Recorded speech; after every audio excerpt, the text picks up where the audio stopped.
Buhay OFW, maging matatag. Hello mga guys, please don't forget subscribe, like and share my channel Rod TV Official. Bilang OFW mga kapatid,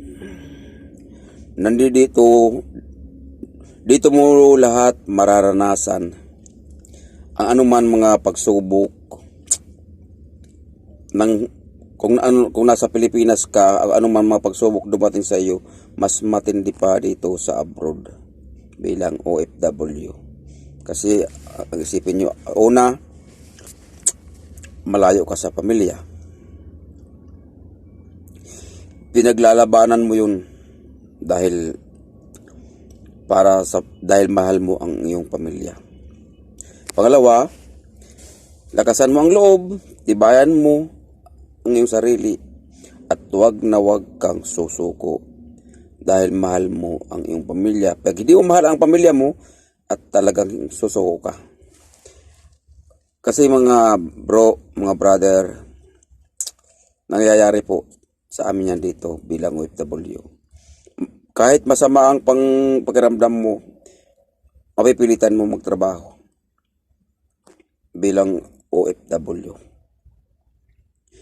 May nararamdaman ka, hindi mo pwede sabihin sa pamilya mo dahil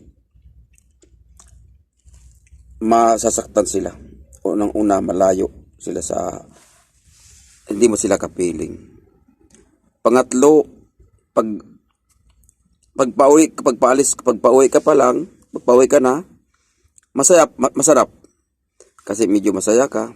Pero pagkatapos ng bakasyon mo, 3 buwan, doon na naman mararanasan mo ang mga kakaibang mararamdaman mo sa sarili mo na.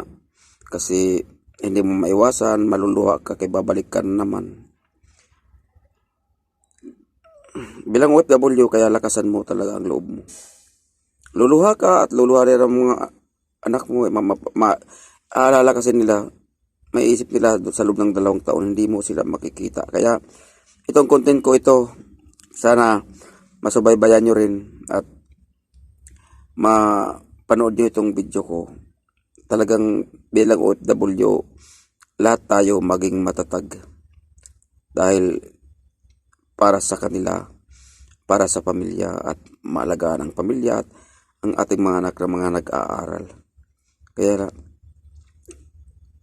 proud ako sa ating lahat, mga OFW. Huwag na huwag tayong susuko. Ipaglaban natin ang ating pamilya. Malayo man tayo sa ating pamilya, pero darating din ang panahon na makakasama natin ang ating pamilya. Kaya ito, content ko na ito bilang OFW, subaybayan ninyo. Kaya maraming salamat sa inyo. Sana pasuportahan nyo itong video ko na ito. Napakahalaga ng bawat video kung mapapanood nyo para maisang challenge sa bawat isa. Kaya bilang OFW, maging malakas tayo, maging matatag. Huwag na huwag tayong susuko. Lalong-lalo na pag pauwi ka, masaya ka, tapos pagbabalik, medyo malungkot. Kasi nga, 2 taon na naman uli ang bibilangin. Kaya, good luck sa ating lahat, mga OFW. Thank you.